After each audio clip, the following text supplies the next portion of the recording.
Hola, muy buenos días. Su servidor, el pastor Carlos César González Cruz, pastor y psicólogo de la Iglesia Presbiteriana. Hoy es día miércoles 26 de febrero del 2019 y continuaremos nuestro curso Pautas para una psicología pastoral contemporánea. Hemos venido tomando el modelo de Jesucristo para acercarse a la gente lastimada y restaurarlos. Y hemos visto este contexto que hemos tomado sobre eh, el pasaje de Lucas 4, cuando Jesús viene a Nazaret, donde se había criado, y un día de reposo entró en la sinagoga, se toma el libro de Isaías, y habiendo abierto el libro de Isaías, lee esta porción. El Espíritu del Señor, y entendamos esta parte, el Espíritu del Señor está sobre mí, por cuanto me ha tomado, me ha hecho una persona con ese propósito para dar buenas nuevas a los pobres, buenas nuevas a los pobres.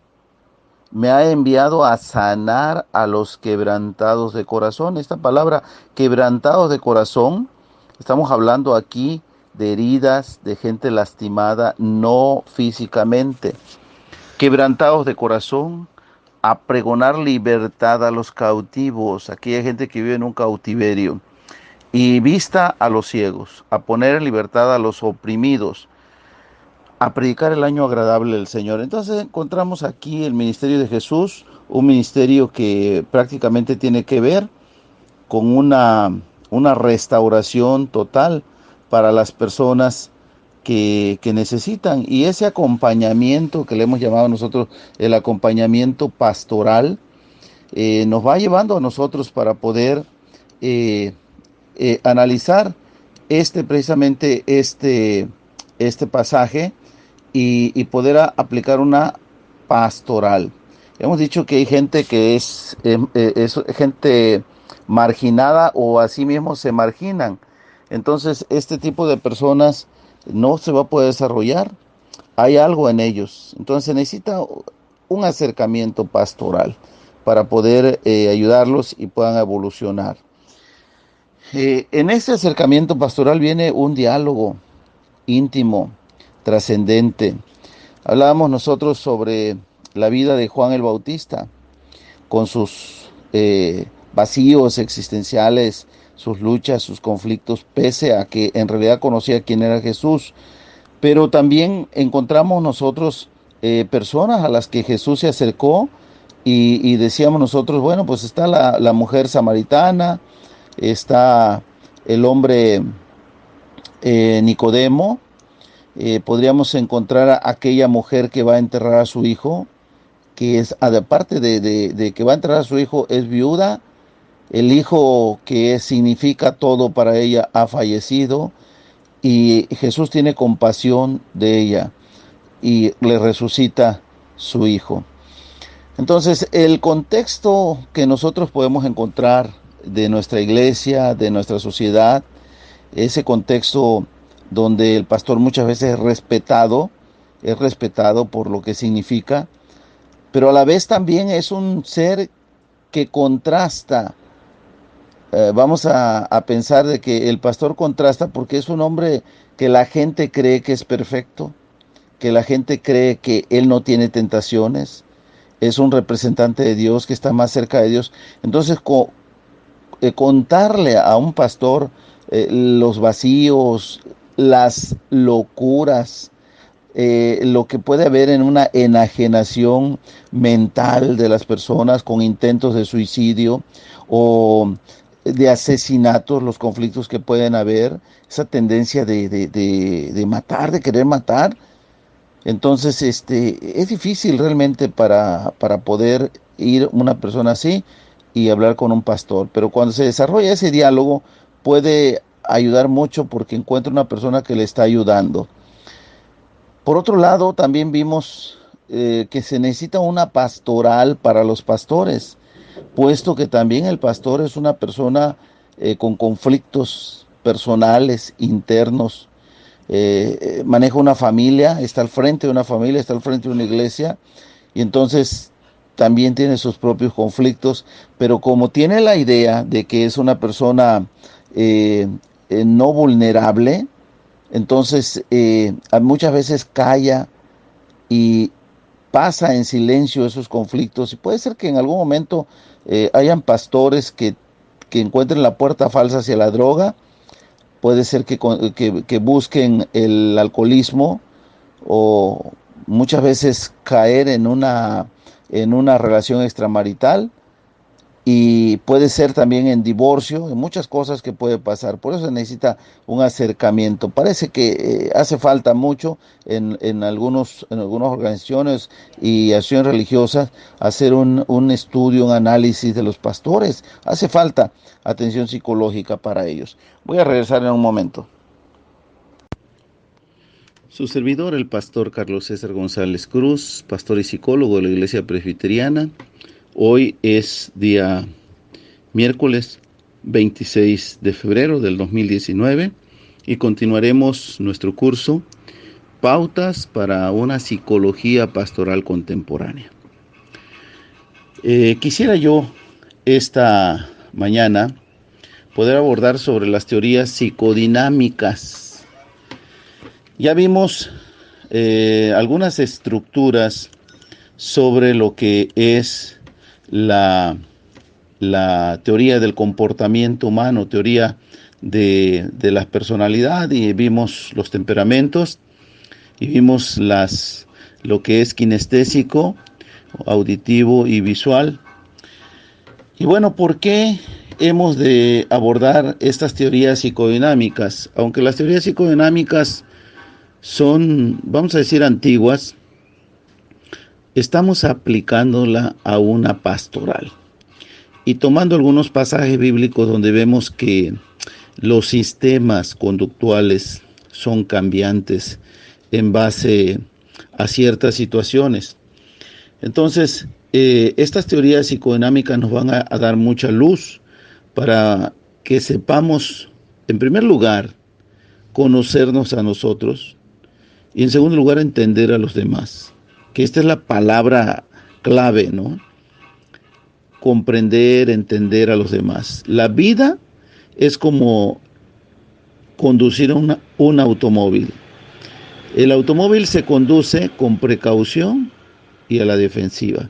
Los que somos líderes de una familia, padres, madres, de un centro de trabajo, de una iglesia, tenemos que saber cómo actuar en nuestro comportamiento ante ciertas situaciones que tienen las personas, o ante ese dinamismo que van a tener las personas en respuesta a las situaciones que se den. Vean ustedes, si nuestro propósito es ayudar a un mundo caído, afectado, si vivimos en un mundo que en realidad es un problema entendernos, pese a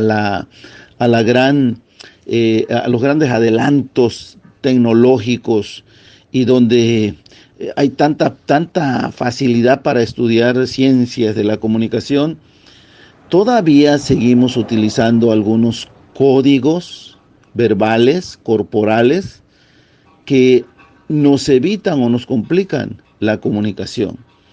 Entonces, de ahí es donde tomamos el personaje Jesús, que camina con aquellas personas que en realidad tienen un conflicto personal. Decíamos, la mujer samaritana, en los conflictos que tenía, Nicodemo, en sus conflictos que tenía, los caminantes de Emaús, y así podríamos mencionar muchas personas en la Biblia.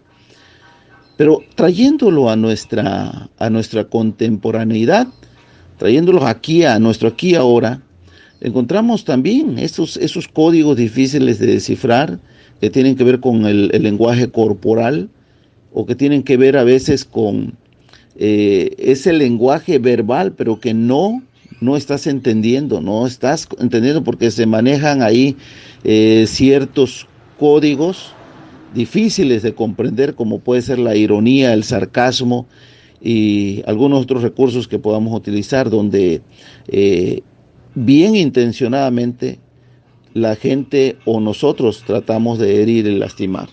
Entonces, recordemos el personaje Jesús, cuando vino a Nazaret, donde se había criado, y leyó el libro del profeta Isaías. El Espíritu del Señor está sobre mí, por cuanto me ha ungido para dar buenas nuevas a los pobres. Me ha enviado a sanar a los quebrantados de corazón, a sanar a los quebrantados de corazón. No es una enfermedad física, sino estamos hablando de quebrantamiento del corazón, algo emocional, algo espiritual, a pregonar libertad a los cautivos. ¿Cautivos de qué? Y vista a los ciegos. Ciegos, en realidad Jesús sanó ciegos, pero habían también ciegos que no veían espiritual, emocionalmente. Y poner en libertad a los oprimidos. Entonces, es integrar la sanidad del personaje Jesús.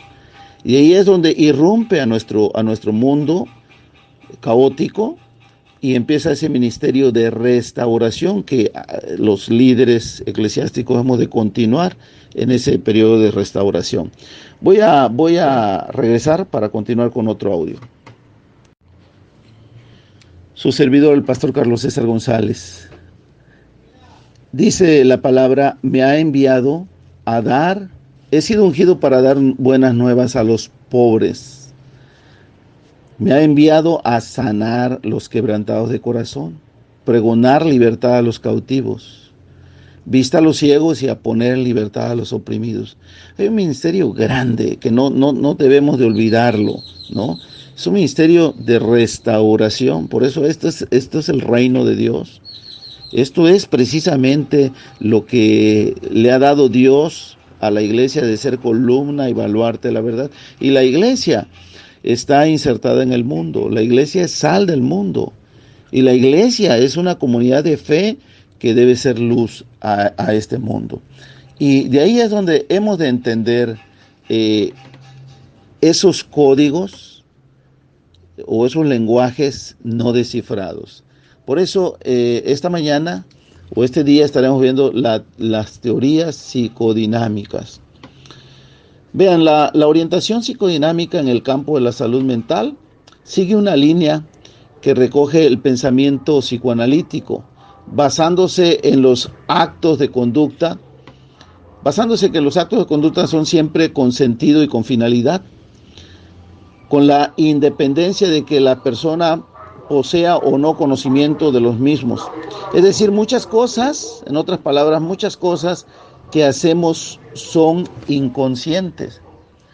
Lo que a veces hacemos, lo hacemos de forma inconsciente. Respondemos de forma emocional, no racional. Hasta un 90 o más porcentaje de nuestras reacciones son emocionales, no son razonadas. Uno de los sistemas más conocidos en la psicología y en la psiquiatría es el psicoanálisis, que se suele denominar como sistema psicodinámico. La atención se centra sobre todo en los dinamismos intrapsíquicos y se considera que los conflictos inconscientes son la causa de los problemas de la persona. Por ejemplo, vamos a poner ejemplo. Si decimos nosotros que las reacciones que tenemos son a veces inconscientes, veamos un ejemplo. Las parejas que tienen conflictos y están ambos, marido y mujer, fastidiados, uno decide poner tierra de por medio, es decir, se va de la casa. Fuera de la casa como que le vuelve el amor. Esto también pasa con nosotros cuando tenemos una salida y estamos ausentes de casa y allá en la lejanía parece que amamos más. Si es mujer, ama más al marido, si es el esposo, ama más a la mujer. Y puede ser que exprese en la lejanía lo que no expresa cuando está ahí. Pero bueno, estamos hablando de la persona que se va en ese escapismo, en esa fuga, se va de la casa, y allá a lo lejos le vuelve el amor y desea que la otra persona haga lo que él quisiera hacer. Por ejemplo, le gustaría que la persona llamara y le pidiera que volviera, le pidiera que le perdonara, etcétera. Pero en realidad, ¿cómo centrar o separar esos sentimientos inconscientes de la persona? ¿Qué quiere la persona en realidad? Eso es algo que muchas veces preguntamos a los pacientes cuando las personas han tenido una separación. Se le pregunta, centra o focaliza tus sentimientos. ¿Qué quieres? ¿Que regrese porque te da vergüenza estar solo o sola? ¿O que regrese porque lo necesitas para los quehaceres de la casa o sostener económicamente la casa?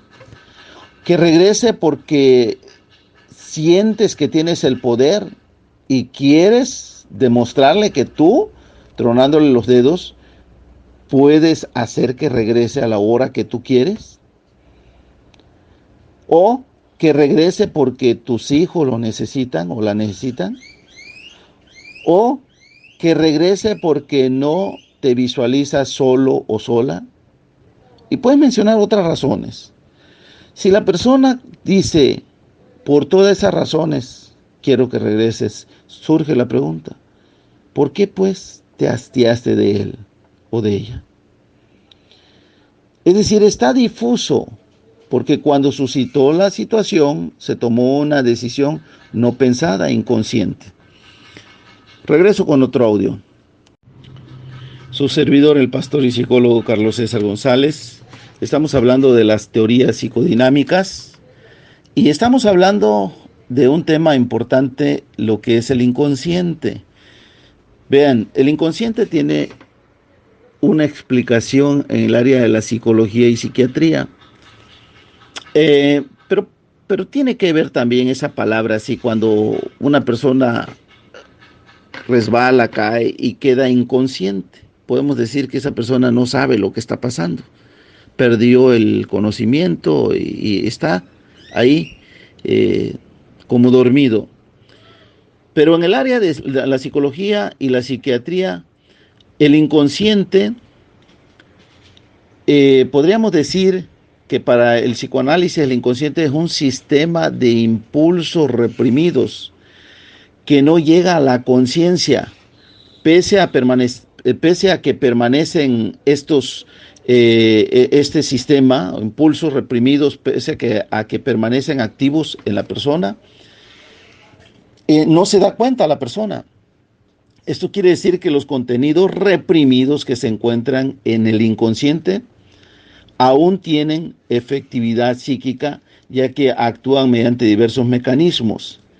Y es justamente aquí, en el inconsciente, en esta parte del ser inconsciente, donde se buscan los impulsos, pasiones, las ideas y los sentimientos removidos. Por eso las acciones a veces viene un reclamo, ¿no te diste cuenta? Bueno, ¿qué no fuiste consciente de esto?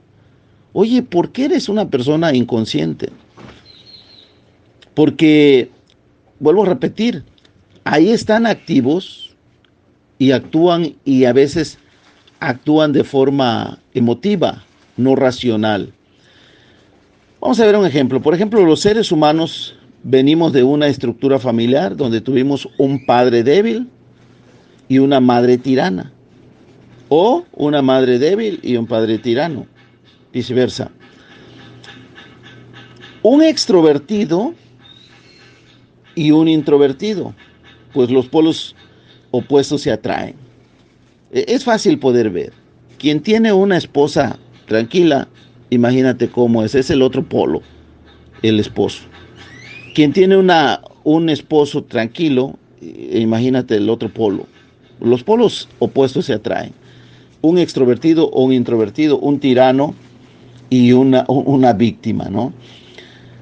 todo acto de injusticia que se desarrolló en ese seno familiar donde hay un padre débil, una madre tirana, o viceversa, o un extrovertido, o un introvertido, todo acto de injusticia que vio ahí, que captó, lo interpretó en su infancia. Y como lo interpretó, pactó en su infancia.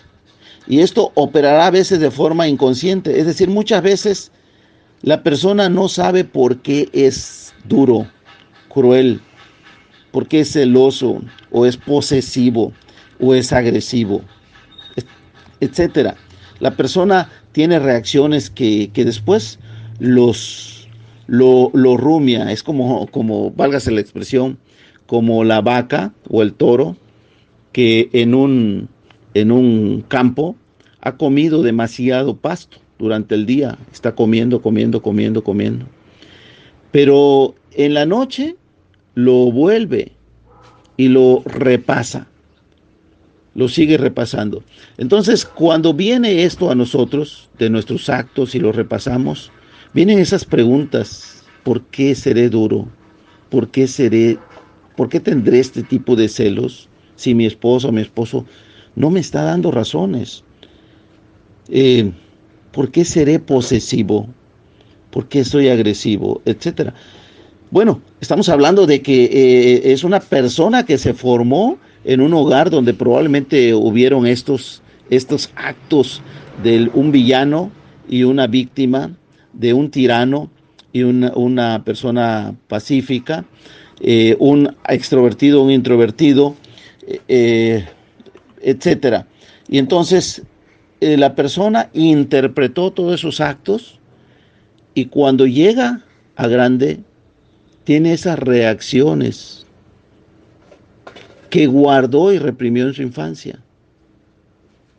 Y por eso probablemente no se dé cuenta, pero ya en su estado donde él analiza, eso tiene que ver con el psicoanálisis.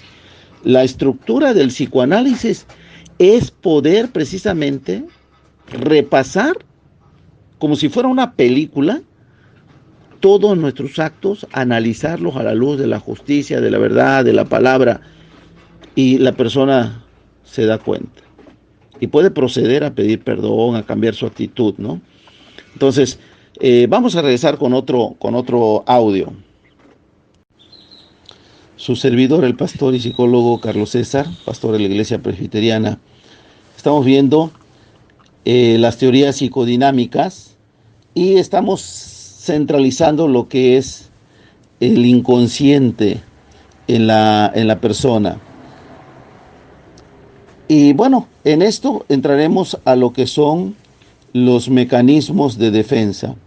Los mecanismos de defensa son esos procesos mentales habituales, inconscientes y a veces enfermizos o patológicos, que utiliza nuestro yo para afrontar los conflictos con la realidad externa o con la realidad afectiva interna. El objetivo de estos mecanismos de defensa son poner una máscara o enmascarar el comportamiento externo, la realidad interior, para que mantenga un equilibrio del yo, protegiéndose así su autoestima, que puede ser amenazada por las fuerzas o las pulsiones que pueden haber y que pueden estar ahí en los conflictos.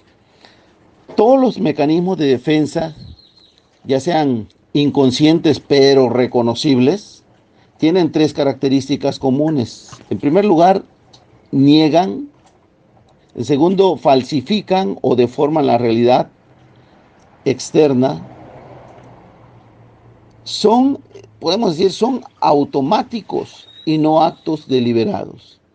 Actúan en el inconsciente de forma que la persona no es consciente de lo que sucede, a menos que razone, repase, y esto es lo que es el psicoanálisis. Bueno, aquí quiero hacer un paréntesis, porque cuando hablamos mucho de psicoanálisis, no falta por ahí un personaje que es importante para todos los psicólogos, pues vamos a decir, el que aflora mucho el psicoanálisis, que es Sigmund Freud, y que ha sido satanizado porque dicen que Freud como si justificara los actos perversos y malos, ¿no? Como si dijera que la persona es, al ser inocente e inconsciente de sus actos en esos mecanismos de defensa, parece como si se justificara. No, no, no, no, no. Definitivamente no. Cuando entramos al área de la teología, el ser humano, cuando Dios lo creó perfecto, con la capacidad de ver a Dios, de amarlo, de servirlo y de obedecerlo. El ser humano, cuando fue creado en cuerpo y Dios sopló el soplo de vida en él y le dio vida, le dio movimiento, le dio emociones, le dio espiritualidad, era un ser perfecto.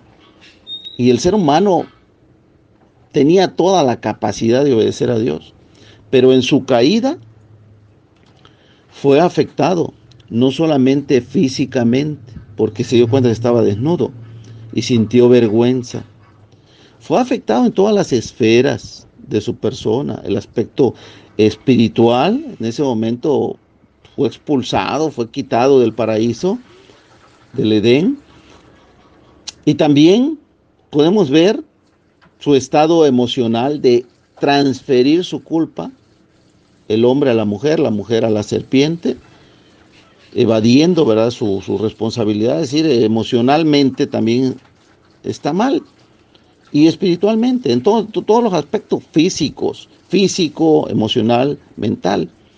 Ahora, Adán y Eva, como cabeza federal, transmiten a su generación, incluyendo nosotros, la maldición.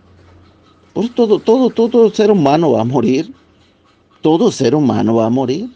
En Cristo tendrá la vida. En el Señor Jesús tendrá la vida. Jesús es como el segundo Adán que nos restaura también emocionalmente, mentalmente y espiritualmente. Pero esto de transferirnos la maldición como cabeza federal, no podemos culpar nosotros a Adán. Estamos alienados a lo malo. Y una persona que comete un homicidio y es analizada y dicen, esta persona pues no está bien de sus facultades mentales, cometió el asesinato, mató a su esposo, mató a sus hijos, etcétera. No porque esté enfermo de sus facultades mentales, no por eso no es culpable. Cometió un asesinato y el asesinato es una transgresión de la ley. Puede ser que la ley le dé ciertas consideraciones, pero cometió el asesinato. Es como una persona que va en la carretera y se le atraviesa a un borracho y lo atropella y lo mata. El peritaje que se ha de hacer legal ante los tribunales es ver cómo venía el borracho o cómo venía el que venía manejando. Y si en todo este peritaje ven que la persona que se atravesó en la carretera atravesó borracho, intempestivamente, la persona no por eso no se le culpa del asesinato. Esa persona es un asesino, cometió un homicidio, pero la ley le puede dar ciertas consideraciones y comprensiones, pero no por eso le quita el castigo. Entonces, cuando hablamos nosotros de nuestros actos perversos, malos, que cometemos de forma inconsciente, no nos excluyen de la culpabilidad. No, definitivamente. Podemos entender que una persona es celosa porque tuvo un padre que hizo mucho daño a su mamá y esa persona fue mujeriego, etcétera, promiscuo, ¿verdad? Podemos entenderlo, ¿verdad? Pero los celos están ahí y la persona es agresiva, etcétera, ahí está, es culpable. Voy a regresar con otro audio, ya nos hizo largo este. Carlos César González, pastor y psicólogo de la Iglesia Presbiteriana. Bueno, entonces es importante ver que la persona, aún en su estado inconsciente, ¿verdad?, de no darse cuenta, no se exime de las culpas que pueda tener y de recurrir a los mecanismos de defensa. Para entender el papel y el funcionamiento de los mecanismos de defensa, es preciso partir del concepto de frustración, si podemos subrayar esta palabra, frustración. Cuando se bloquea el camino hacia un determinado objetivo, esto es una frustración. Todos los obstáculos que bloquean el esfuerzo de la persona por conseguir un objetivo se puede resumir en esto: frustración. Cuando éramos niños no conseguíamos lo que queríamos por nuestra impotencia. Nos tirábamos al suelo, llorábamos, hacíamos berrinches. Pero cuando somos adultos y tenemos más poder para conseguir lo que queremos, si es posible, arrebatamos, atropellamos. Y si en algún momento no lo conseguimos, entonces recurrimos a un mecanismo de defensa, que es lo que vamos a estar viendo. ¿Cuáles son estos mecanismos de defensa? Bueno, vamos a verlos. Tal vez no terminemos hoy, pero vamos a ver la mayoría. Número 1 es el ataque y agresividad. Es decir, cuando yo persigo un objetivo o un propósito, con un propósito, ¿no?, y no lo tengo, entonces viene la agresividad como un mecanismo de defensa. La agresividad puede asumir la forma de sentimientos o de acciones de ira o de rabia, de violencia física real contra objetos o personas, de ataques verbales, o puede ser de denuncias y calumnias, o de fantasía, de violencia y de agresión. Es decir, en otras palabras, cuando nosotros tenemos bloqueado algo que no se nos permite lograrlo, entonces el mecanismo de defensa que vamos a utilizar es la agresión. Y en esta agresión, como no podemos recurrir a ciertas denuncias, calumnias, fantasías, violencia a las personas. Vamos a verlo. Por ejemplo, si yo tengo un conflicto con una persona, puede ser que al no poder hacer nada más, si la persona es más poderosa que yo y no puedo lograr mis propósitos y objetivos, los puedo canalizar, ese ataque de ira, de agresividad, difamando a esa persona, hablando mal de esa persona, o proyectando mi ira y mi coraje hacia sus hijos, hacia su esposa, hacia sus cosas que tiene, su vehículo. Hay personas que, como no pudieron desquitarse de la persona que les hizo un daño porque son inferiores, pues deciden rayar su carro o lanzarle una piedra, ¿verdad? O desquitarse de otra forma con las personas que están hacia abajo de ella. Pueden ser hijos o pueden ser empleados. Veamos otro que tiene que ver con la evasión. Cuando se advierte que se trata de una situación difícil, el puede reaccionar tratando de evitar la decisión o de abandonar, si se puede, esa situación. Y aquí en la evasión se reprime esa frustración.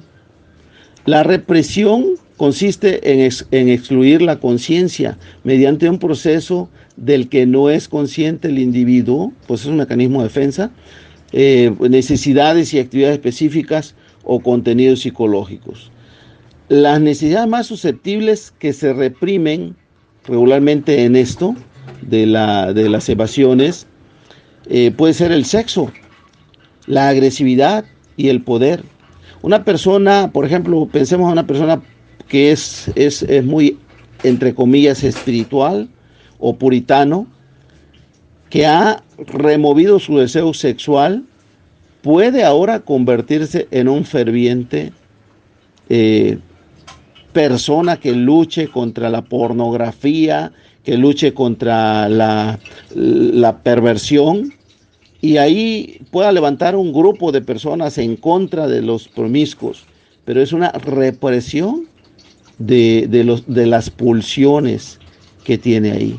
Y de eso, esas acciones, como las está reprimiendo, pues de alguna manera afloran en una actitud de evasión, de agresividad con otros. La agresividad y el poder también lo podemos ver cuando una persona, alguien ha reprimido sus sentimientos hostiles hacia su padre, puede llegar a ser una persona que promueva mucho el combate hacia el autoritarismo. Si la persona tuvo un padre cruel, tirano, duro, incomprensible, autoritario, llega un momento en que se vuelve una persona destacada por luchar contra el autoritarismo y puede decir es que a mí no me gustan las injusticias, a mí no me gusta esto y confronta cuando él ya tiene poder.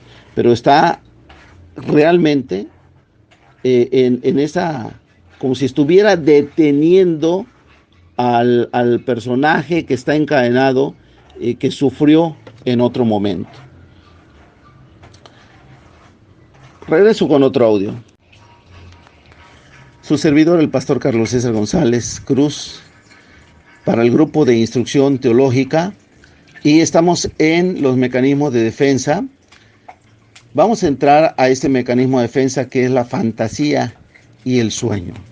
Sobre todo la fantasía, es también un mecanismo de defensa que es usado a veces hasta de forma consciente por la gente que está en una situación crítica, difícil, en una cárcel. Hay reclusos que están en un reclusorio purgando una condena y en las noches ellos salen mentalmente, son liberados mentalmente y salen para pasear por la ciudad imaginariamente. Ellos se imaginan que están con su familia, que platican con sus hijos, que están con sus esposas, que manejan su vehículo, ¿verdad? Y eso para ellos es placentero, porque están fuera del reclusorio, están en su trabajo, son personas respetables y alivian el dolor de estar recluidos. Es interesante ver el dinamismo del inconsciente. Cuando nosotros llegamos cansados a nuestra casa, después de nuestra cena, después de nuestro aseo personal, de baño, nuestro devocional, vamos a dormir y entramos en las etapas del sueño, desde la etapa semiconsciente hasta caer a la etapa profunda del sueño. Cuando caemos en la etapa profunda del sueño, como si se quitaran esos cerrojos que pone el estado consciente. El estado consciente reprime mucho al estado inconsciente, porque no le deja hacer algunas cosas que son controladas en el estado consciente por lo que es la moralidad, la ética, los valores, todo lo que tiene que ver con la moral, van a ser cerrojos que no le permitirán al estado inconsciente hacer lo que quisiera, ¿verdad? Porque ante un arranque de ira, la gente puede tener el deseo de matar, de asesinar, de dar una bofetada, de acabar con todo. Y a veces lo decimos de forma consciente. Me dan ganas de hacer, ¿no? Y eso queda archivado. Entonces, estamos frenando el estado inconsciente. Le pusimos 5, 6, 7, 10 cerrojos. Pero cuando vamos a casa y dormimos, esos cerrojos son abiertos y sale ese personaje del inconsciente para hacer lo que quiere hacer. Tiene facultades mágicas de volar, de subir bardas, de hablar, de decir cosas, de luchar, de pelear, de poder hacer muchísimas cosas que son reprimidas en el estado consciente. Es decir, se pueden cometer locuras de asesinatos, locuras de fornicaciones, adulterios, ¿no? De agredir, de golpear. Se pueden hacer. Cuando estamos regresando nosotros a nuestro estado consciente de ese sueño, entonces empiezan a ponerse nuevamente los cerrojos. Y a veces nos despertamos en la mañana después de un sueño. Fíjense que tenemos muy poco tiempo para repasarlo, y si lo repasamos ya no se nos va a olvidar. Pero si no lo repasamos, después de más o menos unos 30 segundos, se va a olvidar. Al otro día, si vemos algo que le llamamos fenómeno de asociación, nos podrá recordar el sueño. Pero si no, ya lo olvidamos. Y cuando lo recordamos, decimos, ahora que veo esto, o ahora que escucho esto, me acuerdo del sueño absurdo, tonto, tremendo que tuve, de lo que yo hacía. A veces es que nos mataban o que matábamos a otras personas. Y nos quedamos sorprendidos de lo que fue nuestro sueño, porque fue una fantasía, ¿no? Pues fíjense que en el estado también inconsciente, donde caminamos inconscientemente, caminamos nosotros vivamente, pues también recurrimos a la fantasía para tener esos lapsus placenteros, ¿no? Donde nos imaginamos algo promisorio, estar viviendo en otro lado, tener ciertas cosas que tendríamos ahí. Como les decía yo de la gente que está en un reclusorio, en un hospital, ¿no? Es interesante, es bonito, porque podemos suprimir el momento real con una fantasía que es psicológica. Bueno, vamos a regresar con otro audio. Su servidor, el pastor y psicólogo Carlos César, para el grupo de instrucción teológica. Pasemos a este mecanismo de defensa que es la fantasía y el sueño, con el que casi concluí casi el audio pasado. Fíjense que hay una parte aquí de esta fantasía del sueño, fantasía del sueño, que es el autismo. El autismo es un síndrome que tienen muchos niños que viven en su propio mundo. Entonces, pero aquí en el psicoanálisis estamos viendo el autismo, que es una reacción común a la frustración de las necesidades, y significa que la persona es prisionero de sus propios pensamientos y fantasías. Es decir, como si fuera un autista. A veces, si pudiésemos grabar las personas cuando están en un sueño, puede ser que estén hasta con los ojos abiertos y estén parpadeando, como si estuviera despierto, pero está dormido, o con los ojos cerrados, pero se ve que hay movimiento en sus ojos, y se pintan sonrisas en sus labios, ¿no? Pero también, cuando te vas a acostar, sabes que vas a ir a dormir, ¿no? Entonces evocas una situación tal vez pasada de algo o de alguien para dormir aparentemente placenteramente. Entonces, por eso se habla de ser rehén, ¿no? Se va a ser prisionero o rehén de sus pensamientos y fantasías. La fantasía puede generar creaciones artísticas y científicas, pero a menudo va acompañada por una pasividad. Es decir, lo soñé, ¿no? Pero también en el estado real, dicen, sueña en tu estado consciente, sueña, piensa, imagínate lo que tú podrías lograr. Imagínate, escríbelo, haz una maqueta de tus sueños y persíguelo en tu vida real, ¿no? Pero también en el sueño creemos que es tan real, porque así despertamos.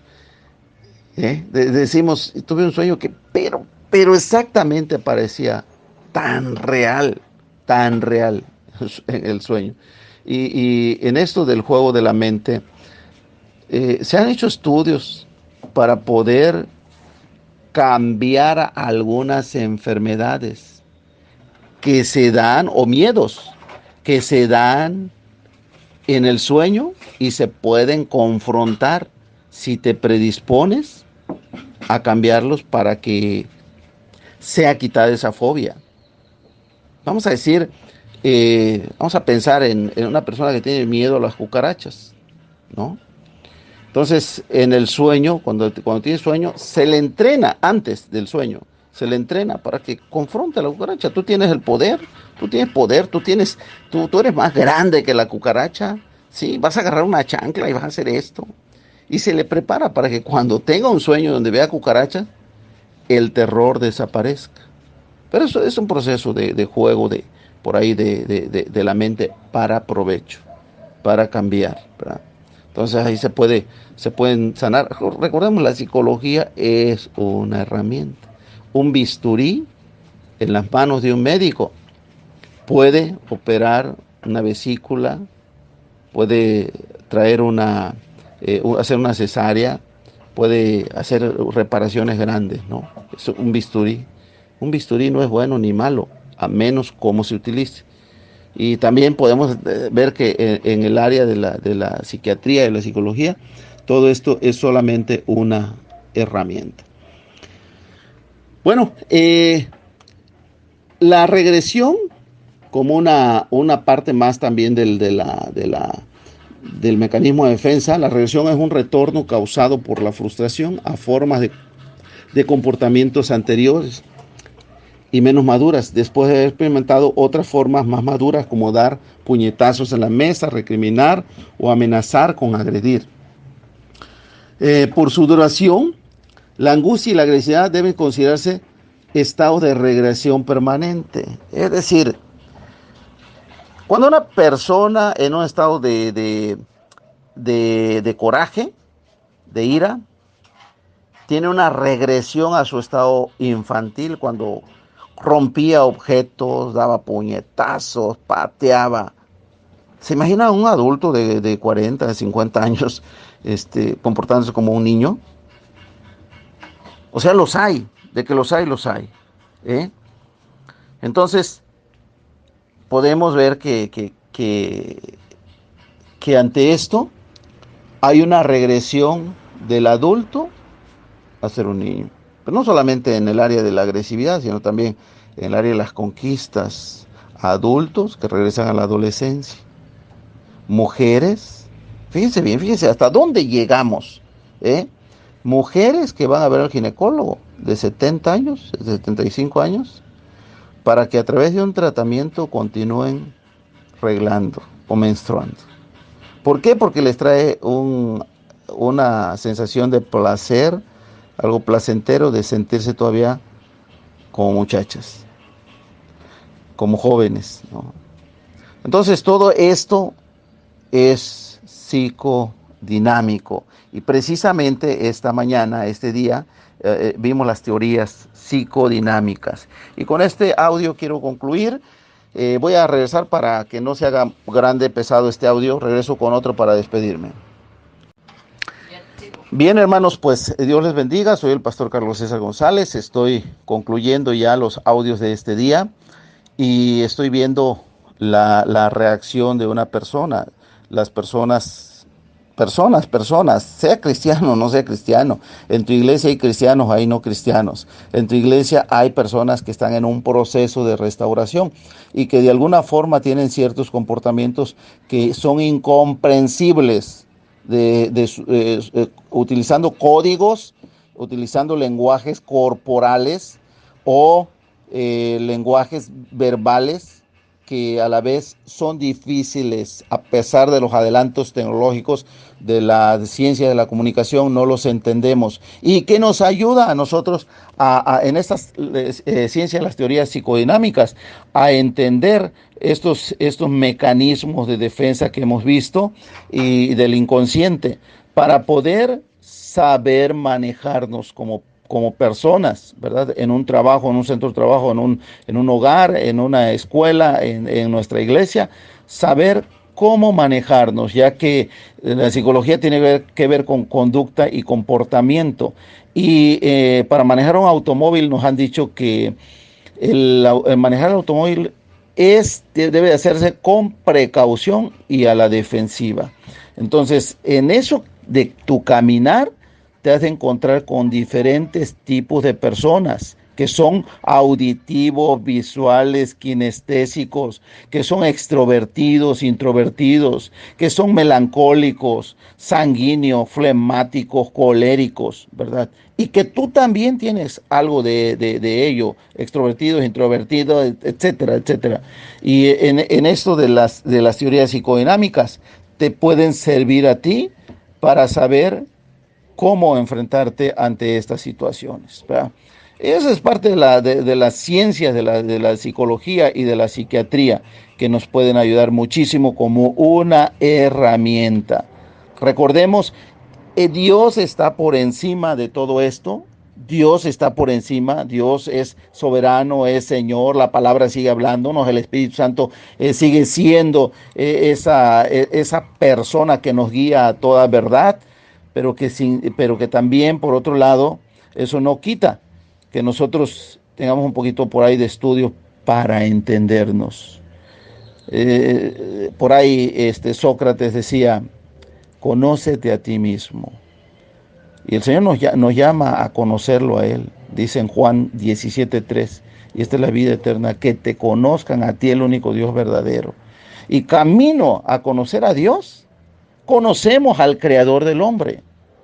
Y en ese camino de conocer al hombre, conocemos al Creador del hombre. Así es que el conocimiento del hombre nos lleva a conocer a Dios, y conocer a Dios nos lleva a conocer al hombre que fue creado.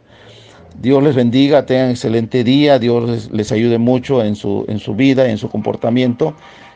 Su servidor les desea que pasen excelente día. Bendiciones a todos. Buenos días a todos ustedes del grupo de Instrucción Teológica. Su servidor, el pastor Carlos César González Cruz, pastor y psicólogo de la Iglesia Presbiteriana. Y estamos en este día concluyendo ya nuestro curso pautas para una psicología pastoral contemporánea. Y este día tendremos unos audios. Vamos a concluir lo que son las teorías psicodinámicas, hablando del inconsciente. Y estaremos abordando los últimos mecanismos de defensa. Hemos hablado del ataque y agresividad, hemos hablado de la evasión, ahí hemos visto la proyección, la fantasía del sueño y la regresión a una etapa infantil que nos funcionaba antes, como es nuestros caprichos, y poder hacer algunas cosas infantiles tratando de conseguir lo que buscamos. Estamos diciendo que esto es de una forma inconsciente, es una reacción. Somos los seres humanos reactivos. Reaccionamos un 90% de lo que nosotros respondemos a lo que entra a través de los sentidos, que son 5 externos, que es el tacto, el gusto, la vista, el olfato y el gusto. Estos 5 sentidos externos, al tener contacto con el mundo exterior, tenemos una reacción ante ellos. Al interpretarlo el cerebro, tenemos una reacción, y regularmente esa reacción es emocional, no es racional. Y como es emocional, a veces somos inconscientes a los filtros que puede tener algunas cosas que hemos reprimido en nuestra infancia. Por eso decimos que a veces en una regresión podemos regresar a una edad infantil, como cuando hacíamos nuestros caprichos y por nuestros caprichos nos daban los dulces que queríamos. Cuando nosotros nos enojamos, puede ser con el hijo, puede ser con la esposa, esposo, con alguien de la iglesia, estamos pidiendo algo en ese lenguaje corporal. en esa mirada, en ese timbre de voz, en esa forma de responder. Y a veces somos inconscientes a ello. Bueno, vamos a ver ahora esto, que es lo que es la fuga, porque decimos que es los mecanismos de defensa son una protección a la autoestima del yo. Entonces es una reacción inconsciente, inmediata, aunque a veces por ahí se filtre un poquito de que nos damos cuenta, pero es inconsciente a veces y inmediata para obtener lo que nosotros queremos, protegiendo el yo ante una frustración. Y podríamos nosotros preguntarnos, cuando una persona es alcohólico o se droga, en realidad, ¿qué está escondiendo ahí? ¿Cómo busca satisfacer sus deseos en estos modos como son el alcoholismo y la drogadicción? Decíamos la intensidad sexual también. Una forma específica a veces que se hace en este escapismo, en esta fuga, son las llamadas enfermedades hipocondríacas. El paciente hipocondríaco creará enfermedades, escúchelo y subráyelo.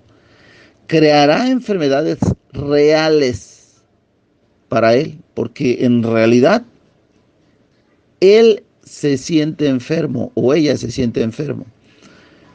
No está enfermo, no está enferma, pero la verdad es que se siente enfermo, le duele la cabeza, le va a explotar, siente que le va a venir un infarto, siente que le falta el aire, se puede desmayar, se puede caer. Y la persona la llevan al hospital. Y el médico hace una auscultación, analiza, ve, y ve que no tiene nada. Se le puede mandar a hacer estudios al paciente y no tiene nada. Entonces el médico clasifica esta situación como un problema o una enfermedad hipocondríaca. La persona es un hipocondríaco, ¿sí? Es una enfermedad mental creada para proteger, pero que en realidad no existe tal enfermedad. No está enfermo el cuerpo, solamente se siente enfermo, pero no está. Regreso con otro audio. Carlos César González Cruz, pastor y psicólogo de la Iglesia Presbiteriana. Estamos viendo este mecanismo de defensa que es bastante interesante, que es la fuga, el escapismo, el recurrir a otra cosa. ¿Qué quiere el hipocondríaco?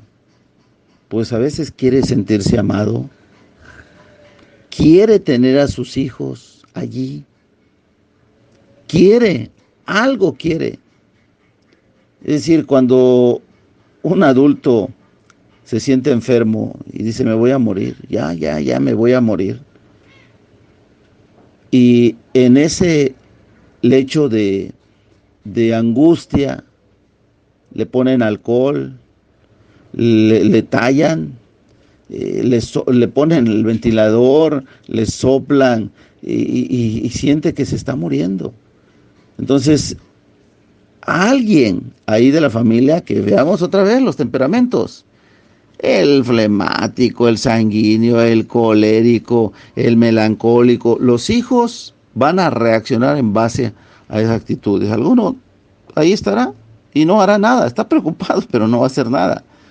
Otro se reirá, ay mamá, mira nada más qué te está pasando, y con una sonrisa, ¿no? Otro hijo va a estar también preocupado, está llorando. Y otro va a estar enojado, hasta con mamá y con los demás hermanos, porque no hacen nada. Pero mamá o papá se está muriendo.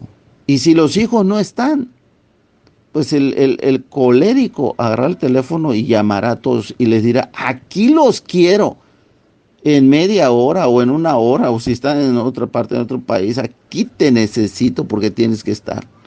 Papá o mamá se está muriendo. y hacen ese viaje porque se van a despedir, ya la persona está moribunda.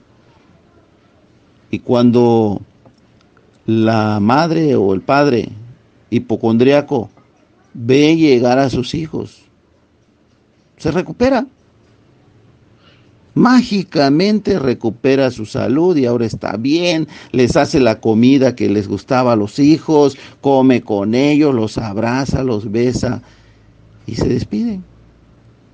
Y cada quien vuelve otra vez. Y recurrirá a ese mecanismo que le funcionó las tantas veces que pueda. Entonces, ¿por qué? Porque pues es un mecanismo de defensa, la hipocondria, pero también la persona que se droga, la persona que toma. ¿Por qué está en ese escondite? ¿Por qué se ha refugiado ahí? ¿Por qué se ha refugiado en la promiscuidad? ¿Por qué se ha refugiado? Hay personas que buscan de alguna manera ser reconocidos como héroes y van a trabajar y doblan turnos y se pasan toda la vida mal comiendo, mal viviendo, mal durmiendo y solucionan los problemas de todos y ellos se abandonan a sí mismos. ¿Qué estás escondiendo con esa actitud? En realidad, ¿qué quieres?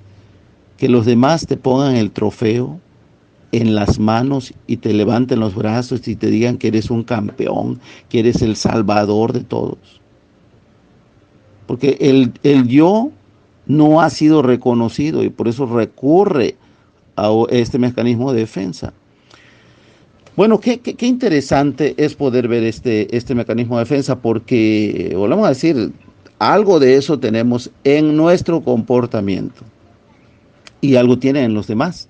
Vamos a ver otro mecanismo que es la reinterpretación o racionalización, que se le llama. Es un proceso por el que se justifican las propias necesidades, creencias y conductas cuando son desaprobadas por uno mismo. O sea, nosotros estamos de acuerdo que hicimos mal, pero viene la justificación que consiste en inventar razones que nos creemos que son auténticas y que pueden explicar y justificar lo que no hayamos conseguido. La racionalización. Por ejemplo, hicimos todo por salvar la vida de la abuela, abuelo, llevamos al médico y al fin de cuentas se murió. Y decimos, bueno, pues hice todo lo posible. Yo aporté, yo hice esto aquí, pero fue la voluntad de Dios que se muriera, ¿no? Entonces, para no sentir una culpa, tal vez no hicimos todo, pero para no sentir una culpa, recurrimos a decir, vamos a racionalizar esto. Voy a regresar con otro audio para que no se nos haga largo. Carlos César González, su servidor. Vamos a ver un poquito más sobre este mecanismo de defensa que tiene que ver con la racionalización. Y en esta racionalización es inventar razones para justificar algo que no se ha logrado. Pensemos a veces por qué dejamos de acompañar a alguien que necesita ayuda en la iglesia. Y dejamos porque estamos enojados. Y lo justificamos el enojo diciendo, pues, tantas veces que le he ido a visitar y no viene, ¿no? Entonces, como si la ayuda que estamos brindando tuviera una condición. Podríamos ver que alguna persona perdió su trabajo por un mal comportamiento y esa persona dice, bueno, perdí mi trabajo, me castigaron, pero pues ellos son injustos, ellos empiezan a transferir una acción mala y justifica sus actos. Entonces, hay que ver esto, justificar los errores que tuvimos o fallas que tuvimos en nuestro propósito de lograr algo y transferir esa falla nuestra, transferirla a otro. Veamos otro mecanismo de defensa, que es la sustitución. Cuando tenemos un objetivo para lograr algo y no lo logramos porque tuvimos una frustración, un bloqueo, entonces sustituimos ese objetivo. Y en estos utilizamos algunas cosas como es la sublimación, que consiste en adoptar conductas o sentimientos que están al mismo tiempo en armonía con los impulsos o deseos originales y con las exigencias de la sociedad o de la misma conciencia que tengamos. No fui médico, pero fui odontólogo. No alcancé a estudiar medicina, pero estudié otras ciencias de la salud, enfermería, psicología, etcétera, ¿no? ¿Y por qué no estudiaste? No, pues no aprobé el examen, pero ahí estoy donde yo quiero estar. Entonces, parece que sustituimos. Cuando una persona tiene una obsesión por algo inalcanzable, o sea, quiere a Juana, pero Juana ya se casó, pero está Chana, que Chana es la hermana gemela de Juana, que son muy parecidas.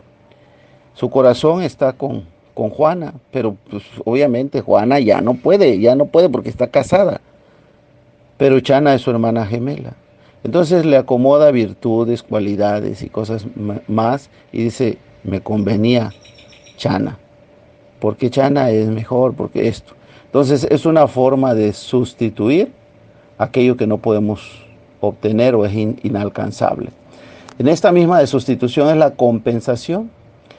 Es decir, se puede definir en esta compensación, se puede definir como un esfuerzo psicológico, normalmente inconsciente, para contrapesar las debilidades y limitaciones personales.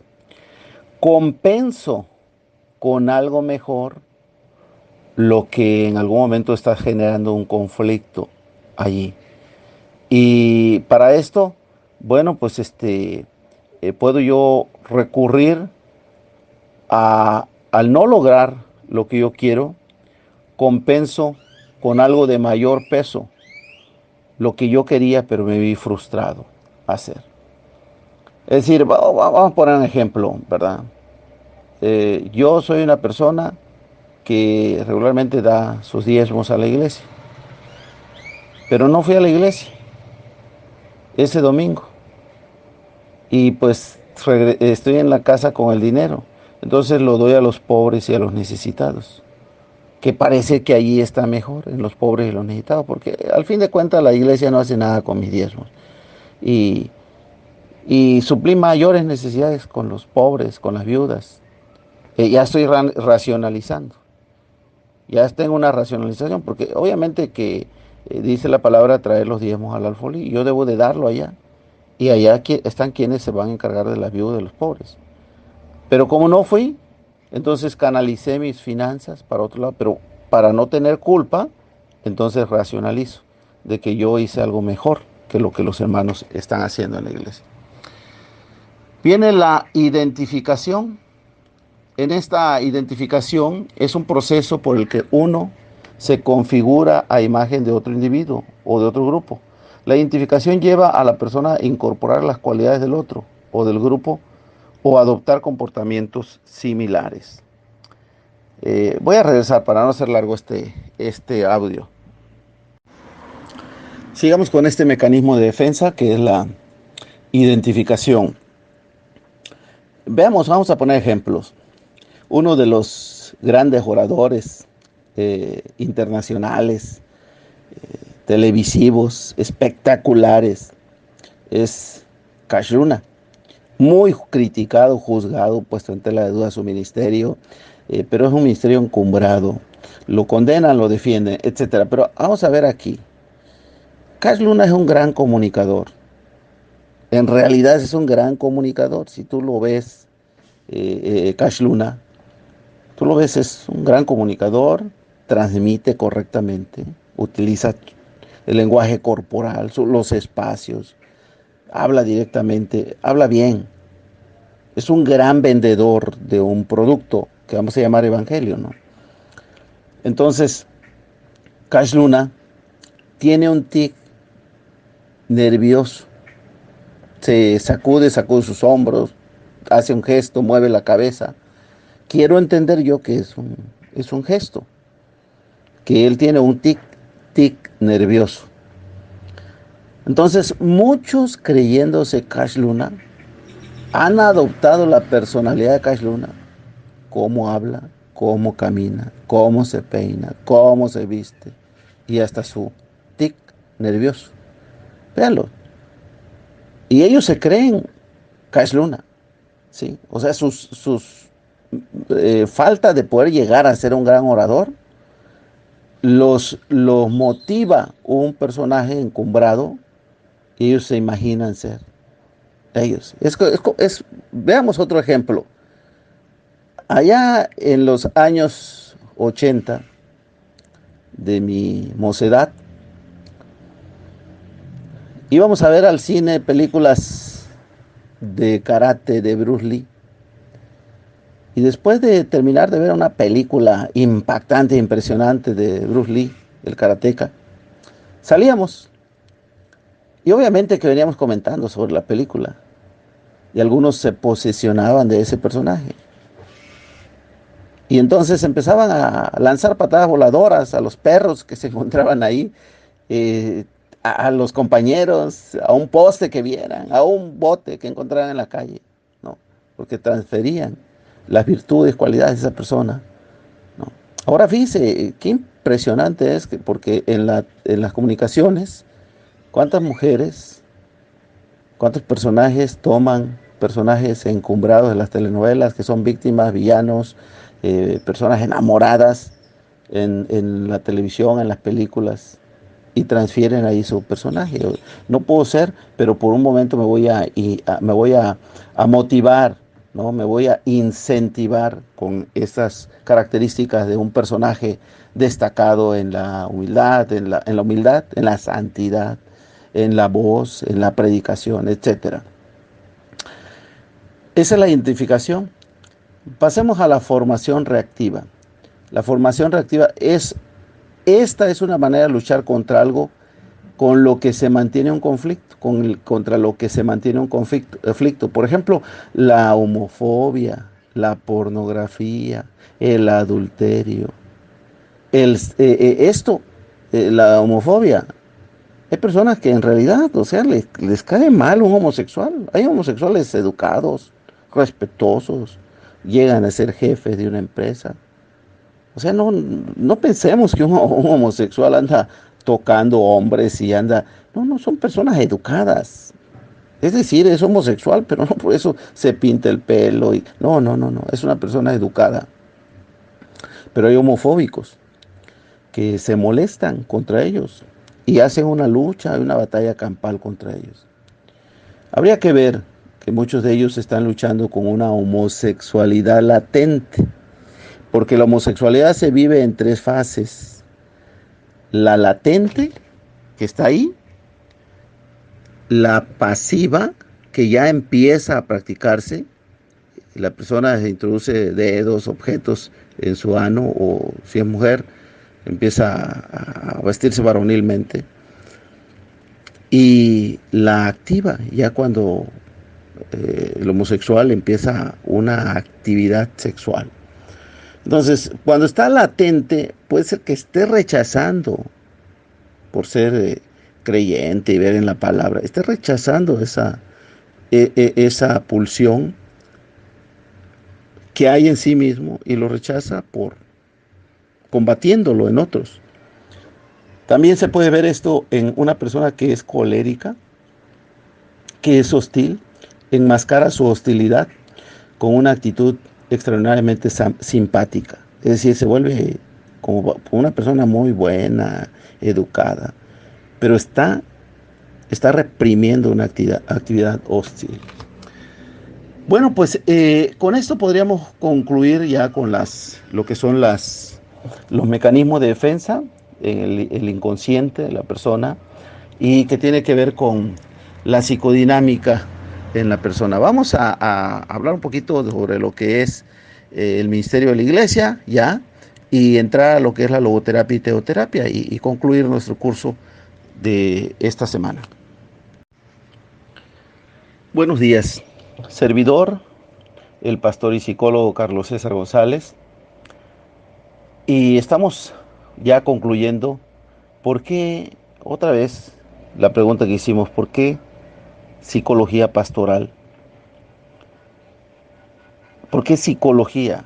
Porque la psicología es una herramienta, está insertada en todos los seres humanos y todos los seres humanos practicamos algo de psicología. Es como una persona adulta termina sabiendo mucho de medicina, siendo un psicólogo nato, porque entendemos las ciencias de la salud, de la psicología como la conducta y el comportamiento, el análisis.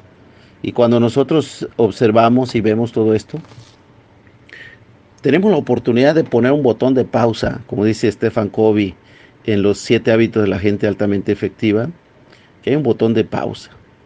El razonar, el analizar, el ver nos lleva a reacomodar nuestra persona, nuestro ministerio, nuestra forma de tratar con los demás. Los cambios los podemos hacer en nuestra vida. No andemos cambiando a las demás gente. No les digamos que cambien. Tenemos que aprender a que nosotros tenemos que cambiar.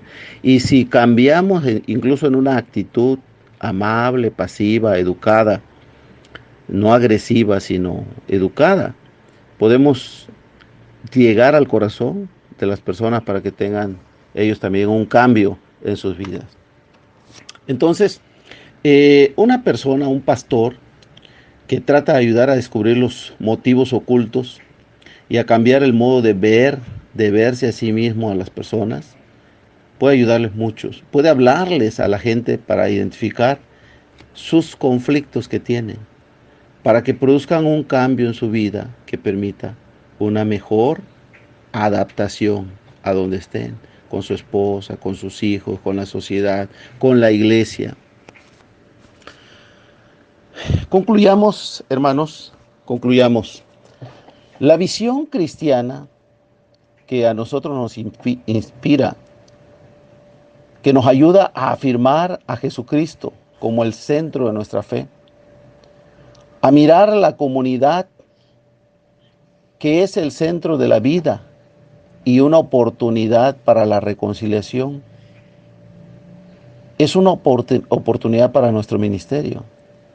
Por tanto, el trabajo pastoral de acompañamiento comienza con nuestra propia familia, con la iglesia, la extendemos en la ecología, en un sistema de comunidad, para ayudarles a un cuidado de sus relaciones interpersonales, de su propia persona, procurando una salud y plenitud humana, a la luz del Cristo liberador, para insertarlos en ese reino de Dios que es contrastante con el reino del mundo, del diablo.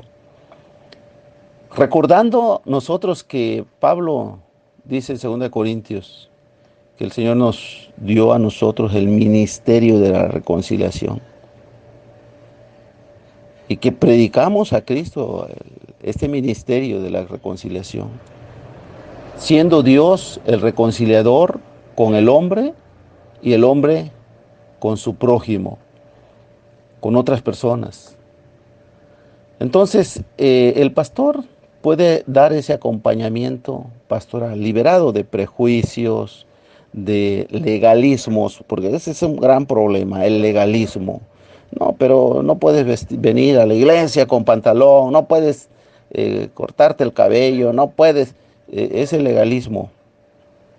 Habría que dejarlo un poquito aparte, volverse en esa forma del Señor Jesús, ir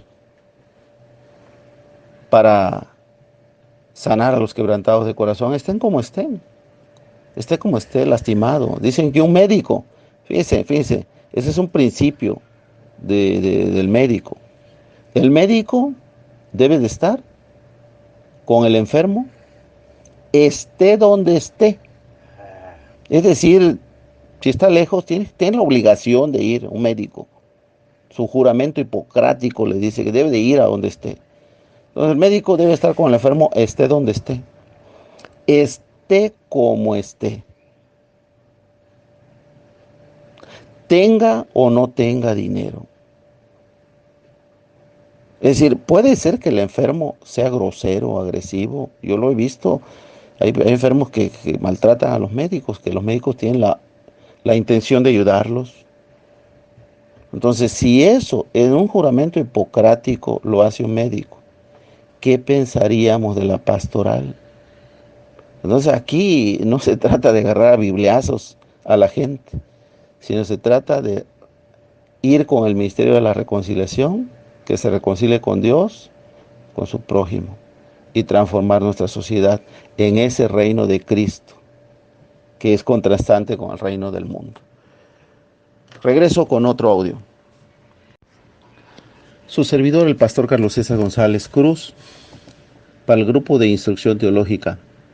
En esta conclusión, fíjense que hay un pasaje de Juan capítulo 6, los últimos versículos de ese capítulo largo. Jesús dice la palabra que desde entonces muchos de sus discípulos volvieron atrás y ya no andaban con él. ¿Qué les dijo Jesús?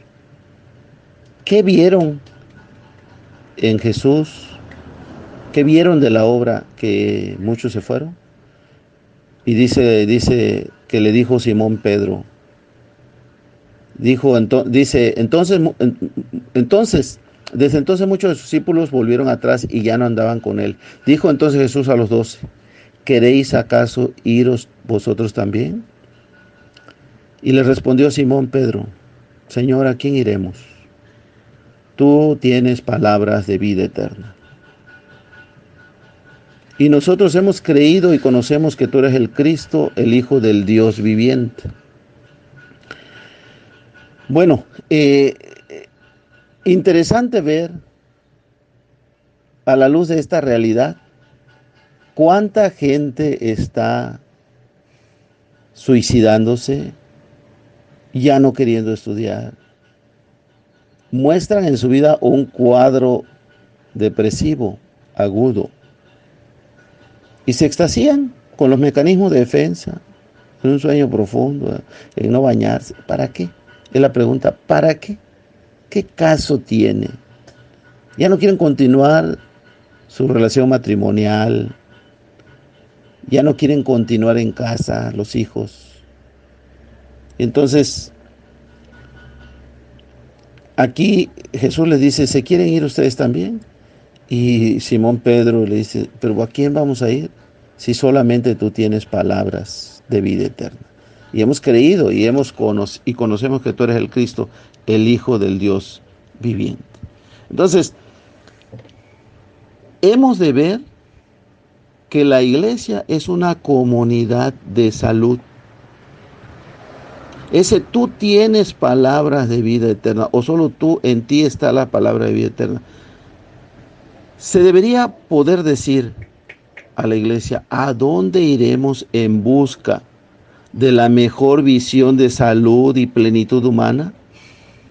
De una verdadera humanización, de salvación verdadera, de una paz y tranquilidad, de una libertad, de justicia, paz y bienestar multidimensional.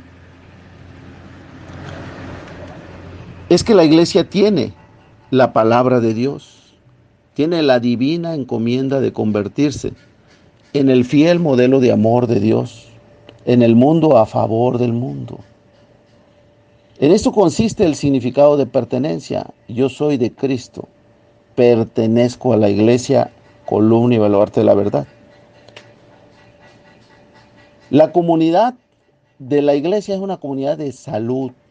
Está llamada a ser una comunidad sanadora por excelencia.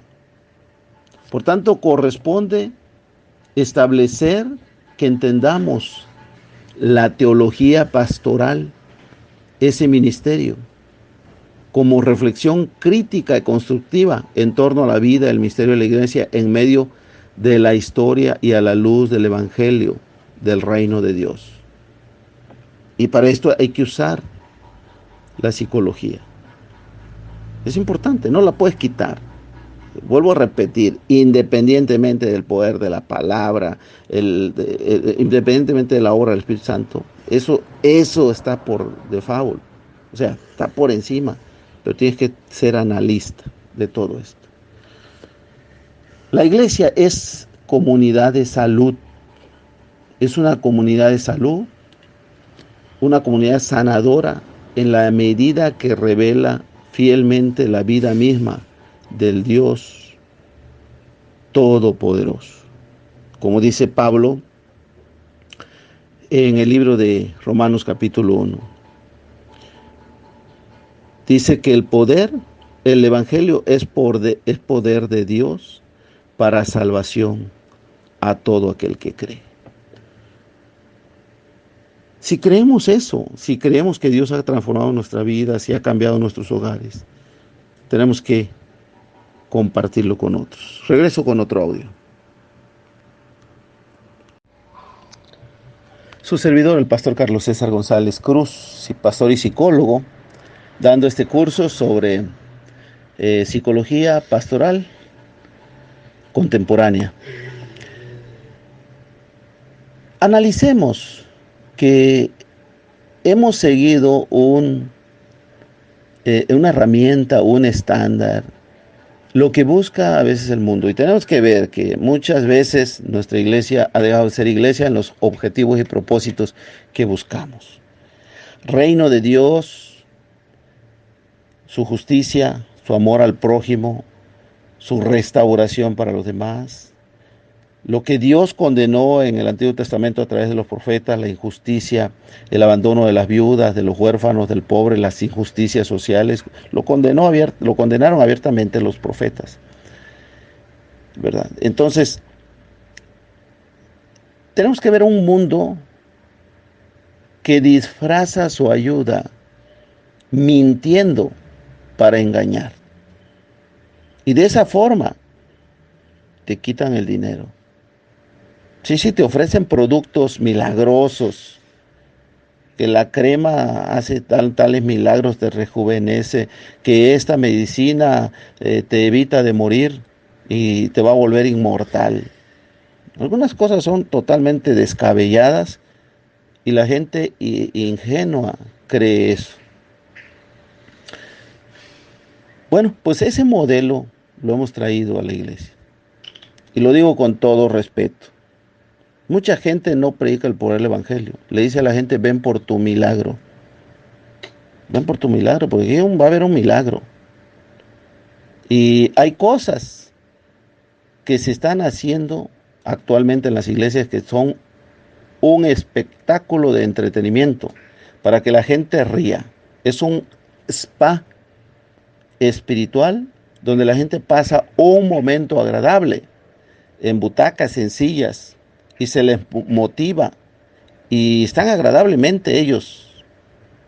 Por eso muchos templos hoy en día se parecen a salas de cine, discotecas, antros, donde puedes estar cómodamente y te van a decir la palabra. Algunos ya ni salen de su casa, pueden nada más prender la televisión y imaginarse en ese ambiente virtual, estar en una situación así donde puedan estar viendo los pasajes de la Biblia, la predicación, todo ello. Y puede ser que estén disfrutando al gusto del aire acondicionado. Y la gente se queda contenta, agradable, salió motivada, salió contenta y dice que tiene paz. Pero hemos de recordar los pasajes de la Biblia. Cualquiera que quiera vivir piadosamente en Cristo Jesús padecerá persecución. Si alguien quiere vivir un verdadero cristianismo, aplique su Biblia y va a ver qué difícil es ser cristiano en este mundo convulsionado. Es decir, ten cuidado porque te pueden engañar. Te pueden estar dando gato por liebre. Es un dicho aquí en México, ¿no? Donde te están vendiendo un gato parecido a la liebre, pero no es liebre, es un gato. Entonces, cuando te están vendiendo el evangelio aparentemente de paz, de prosperidad y de muchas cosas que vas a tener, y lo estás pagando a un precio grande, ¿no? Porque te dicen, siembra y tienes que sembrar y desafían tu fe. Pero, ¿qué más haces en la semana? En la semana, ¿qué más haces? Fuiste a la iglesia, te entretuvieron, te dieron lo que querías, motivación, pero no hay un ministerio de tu vida como el misterio de Jesús. El Espíritu del Señor está sobre mí, me ha ungido, me ha enviado a sanar a los quebrantados de corazón, a pregonar libertad a los cautivos, a dar vista a los ciegos, a sanar a los quebrantados de corazón. Ese es un acercamiento a la gente, es un caminar con ellos, es un andar con ellos, es un conocerlos a ellos, es un llorar con ellos. El ministerio de la gran comisión se relaciona con los dos grandes mandamientos, que es amar a Dios, es como si miraras al cielo en una línea vertical, tú en la tierra y Dios en el cielo. Amar a Dios con todo tu corazón, con toda tu mente, con todas tus fuerzas, con todo tu ser. Y ahora extiende tus brazos de un lado a otro, que es ama a tu prójimo como a ti mismo. Eso hace una cruz de arriba a abajo y de oriente a poniente. Una línea vertical y una línea horizontal, una cruz. Vive de Cristo, vive a Cristo y te vas a dar cuenta que en realidad el cristianismo no es fácil. Las zorras tienen su guarida, las aves de los cielos sus nidos. Si el Hijo del Hombre no tuvo donde recostar su cabeza, siendo el hijo de Dios, pues qué, si con el Hijo de Dios hicieron leña del árbol caído, el árbol verde, ¿qué no harán contigo? Por eso, si tú no tienes conflictos de ser un embajador de Cristo, pregúntate dónde estás, qué tipo de cristianismo estás haciendo. Regreso con otro audio. Su servidor, el pastor Carlos César González, pastor y psicólogo de la Iglesia Presbiteriana. En esta conclusión sobre las pautas para una psicología pastoral contemporánea. Eh, Colaboro yo atendiendo los campos en la zona de Espujil, Calakmul, en el estado de Campeche. En una ocasión me tocó ver al hermano que cuida sus borregos, venir, guardar sus borregos en un lugar, darles de comer. Me llamó la atención que él sacó un biberón, dio de comer a unas ovejitas, unos borreguitos, que le pregunté que por qué lo hacía. Me dijo que la mamá se le cegaron sus pezones y que los borreguitos iban a morir, pero de alguna forma él, pues él los alimentó y los estaba sacando adelante. Pregunté cuántos borregos tuvieron, me dijo el número, más o menos como 80, no recuerdo bien el número, pero dijo como 80. Le pregunté cuántas ha tenido, me dijo que había tenido pues un número más o menos como de 200. Le hice varias preguntas, todas esas preguntas sirven para mis propósitos de capacitación.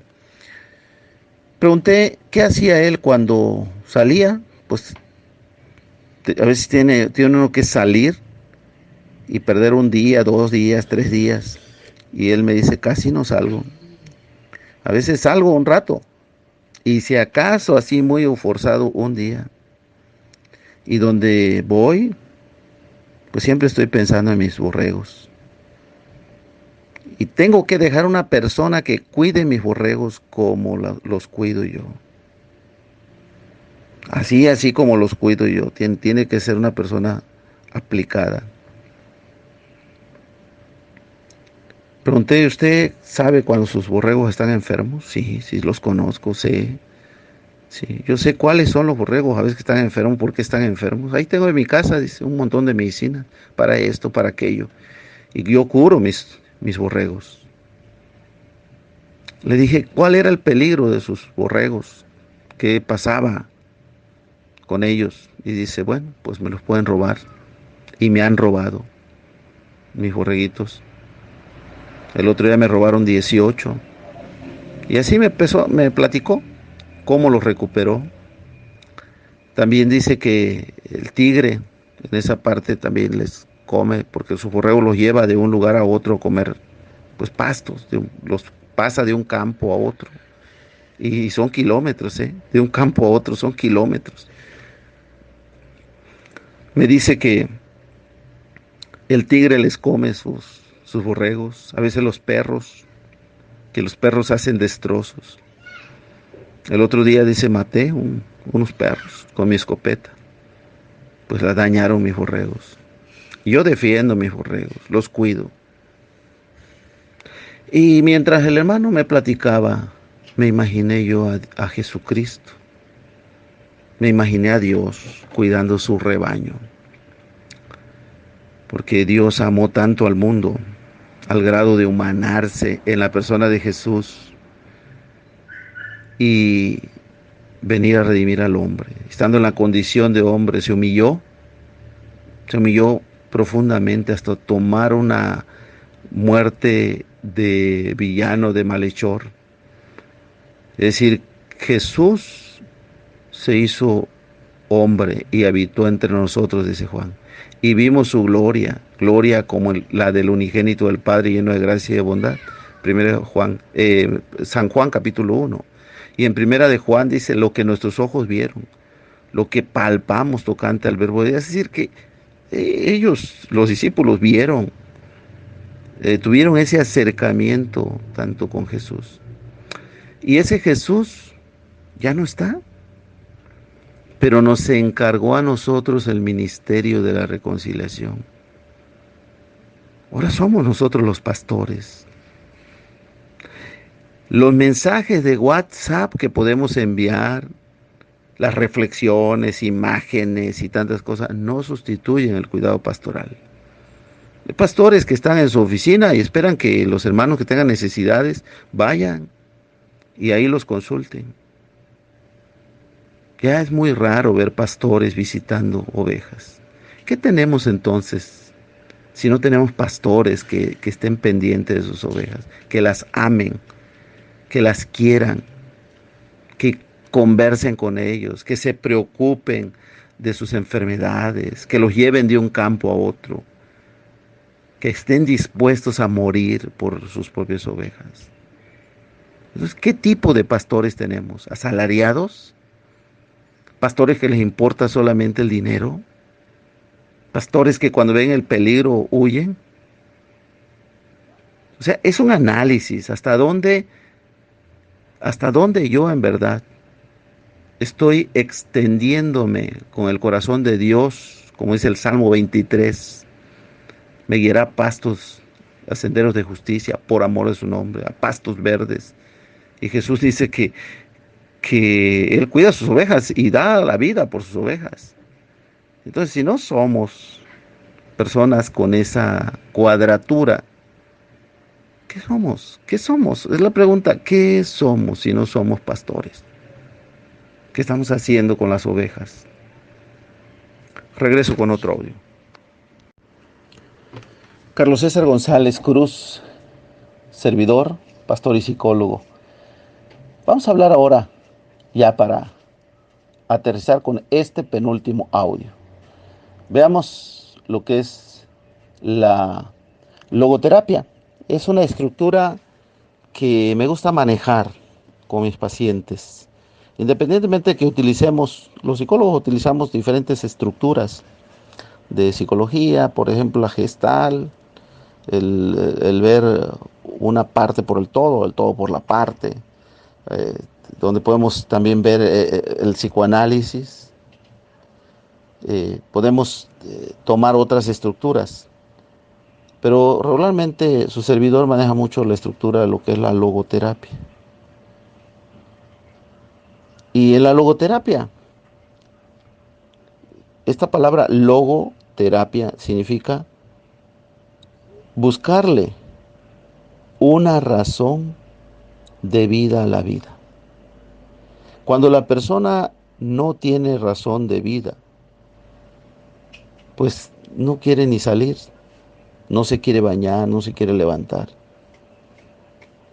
En la logoterapia hay que buscarle que la persona se enamore Hay personas que quieren llegar a su casa y cuando llegan, su perro les salta o su gato se pasa entre sus pies, en sus piernas y le hablan con una ternura al perro, al gato, al perico y cambia su semblante porque esas personas se sienten felices llegar a casa estando su mascota. Están enamorados de la vida.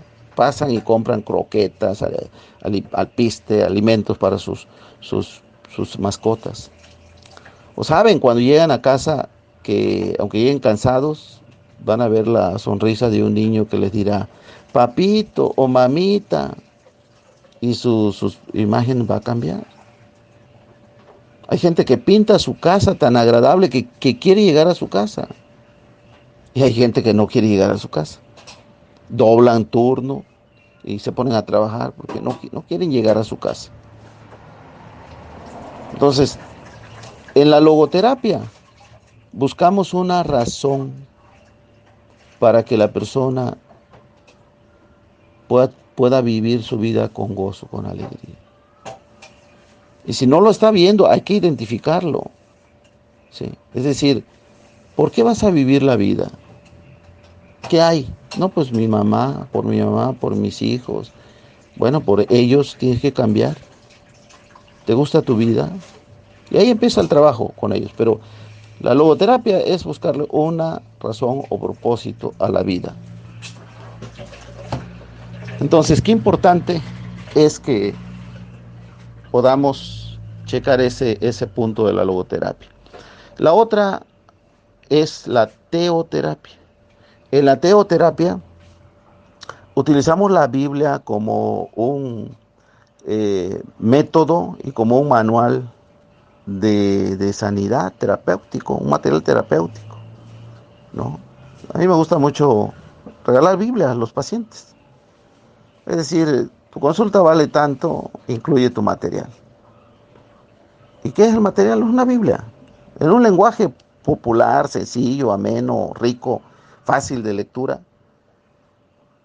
Entonces utilizamos para diversas patologías, enfermedades o situaciones emocionales la Biblia. Pero vamos a pensar en un joven. En el joven utilizamos la Biblia y le decimos, vas a leer Proverbios. Proverbios trae 31 capítulos. Es como si te entregara un frasco con 31 cápsulas. Vas a tomarte una cápsula todos los días. En la mañana. No te vas a ir de tu casa sin haberte tomado esa cápsula. Conforme al día. Si trae 31 y el mes trae 30, el último día lees 2 capítulos. Si trae 28 como febrero, en esta ocasión, pues te lees los 3 capítulos. Pero el día primero empiezas con el primer capítulo. ¿Y saben qué? Si yo receto a un depresivo las ampolletas de Bedoyecta y otro que tenga ácido glutámico, vitamina B, que le va a energizar, pues Proverbios, como palabra de Dios, le va a abrir los ojos a la persona. Son consejos prácticos. Y luego en la noche vas a leer Marcos. Marcos, el libro de Marcos, para que vaya identificándose con el personaje de Jesús. Y me subrayas o me pintas algo que no entiendas para que podamos de alguna manera irlo analizando y viendo. Miren, la persona cambia porque creemos en el poder de Dios y porque creemos que Dios usará su palabra para restaurar las vidas. Muy bien, logoterapia y teoterapia. Independientemente de todo lo que podamos oírlos, el acercamiento, el abrazarlos, el apreciarlos, el buscarlos, ¿no? Yo los mantengo con el WhatsApp, les grabo algo de 1 minuto, algo rápido, les grabo, les envío alguna cosa que los haga pensar y los veo una vez por semana, mis pacientes. No los veo diario, una vez por semana. No te puedo atender, le digo, 2, 3 veces, una vez por semana. Volvemos con el último audio. Su servidor, el pastor Carlos César González, para despedirme y agradecer a ustedes estas 2 semanas de compañerismo, llegando a sus vidas, a sus corazones, a su ministerio, con el único deseo de que el Señor haga grandes cosas en su vida, utilizando no solamente su intelecto en su vocación, sino también su corazón, donde está Jesús. Y recordemos que la palabra de Dios dice en 1 Timoteo 3:16, indiscutiblemente grande es el misterio de la piedad. Cristo fue manifestado en carne, vivificado en espíritu o justificado en espíritu, contemplado por los ángeles y proclamado en las naciones, creído en el mundo y recibido en gloria. Cristo, el Cristo que nos ha llamado, nos lleva con el mensaje de esperanza, de restauración, con un mensaje de reconciliación para los más perversos que viven en el mundo, de los cuales Él ya ha traído entre ellos nosotros. Y hemos de ir con ese mensaje de restauración a los demás. Los recursos, conocer la palabra, conocer la teología, usar de las herramientas que son importantes para saber cómo llegar, la forma, el modo y la actitud correcta de llegar con las personas. Antes de juzgarle su cabello, su ropa, su léxico, hemos de ver que ellos han sido dañados y vienen de un medio, de un ambiente, de una cultura donde se les ha impuesto la injusticia, el miedo, la desconfianza, la maldad, la perversión. Y con paciencia y amor hemos de darles la palabra y hemos de estar con ellos como si fuéramos Jesucristo, amándolos, restableciéndolos, ayudándolos en sus conflictos. Bueno, mis hermanos y amigos, Dios les bendiga. Ha sido placentero estar con ustedes. Deseamos que el Señor siga prosperando y bendiciendo su ministerio y no dejen de estudiar. Todos los llamados somos llamados a estudiar. Hay un autor muy bueno que es el doctor Jorge A. León, que tiene una serie de libros y estudios en relación a la psicología pastoral, psicología para los cristianos. Y Tim LaHaye también es otro autor que escribe bien, pero me gusta más Jorge A. León. Y actualmente podemos encontrar muchos otros que gracias a Dios la iglesia se ha abierto ya para poder ser educada en esta área de la psicología. Dios les bendiga, pasen a mejor vida, en vida, sean felices y que el Señor siga construyendo sus vidas y su ministerio. Bendiciones.